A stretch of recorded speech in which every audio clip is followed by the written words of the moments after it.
It is 5:30. I'm Jenny with Ann tonight. You know, if you work in healthcare or you know somebody who does, some numbers we're about to share could give you some major pause. It really did catch us by surprise. We learned that healthcare workers are 5 times more likely to be injured from workplace violence than other workers in other industries.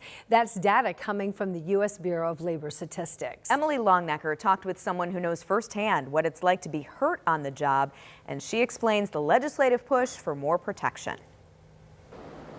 Current Indiana law provides for harsher penalties for attacking certain licensed healthcare professionals and the staff of an emergency department.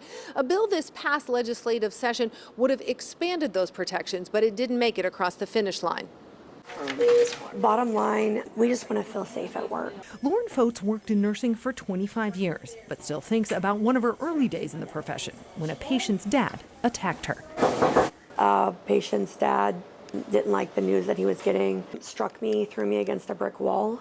And I was so young, I thought, well, this is part of the job. Only it's not supposed to be, says Fogt. But statistics suggest it's becoming a regular occurrence for healthcare professionals. We can't normalize this violence at work. Fogt recounted her experience to Indiana lawmakers this year, testifying in favor of a bill to expand protections for healthcare professionals against attacks from patients and visitors. You know that you can't assault an airline worker, a police officer, a fireman, but there's really not those same protections in place for healthcare workers. So what we've found over the last 4 or 5 years is there's been a steady increase in the violence in our hospitals.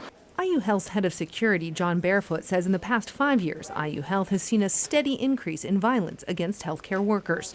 So far this year, he says IU Health has had 300 incidents at their hospitals, but says the problem is not unique to IU Health or Indiana. All of my colleagues across the country are experiencing the same things, and we're struggling to wrap our heads around why the change. IU Health has both sworn police officers and public safety officers on staff, but if they don't witness an incident themselves, Barefoot says options to act are limited. We can ask the person to leave, and then we can work with the prosecutor to file charges, but we lose that ability to remove them from the environment immediately. That's why he says the push for further legislation is important. It's not necessarily about punishing people, it's about making sure that we've got the tools that we need to do to keep our facilities safe. For Laura Fogt, it's also about having laws in place that act as a deterrent. People are upset. Society is upset for a lot of different reasons, and that's spillover in the hospital. It's been going on for a long time.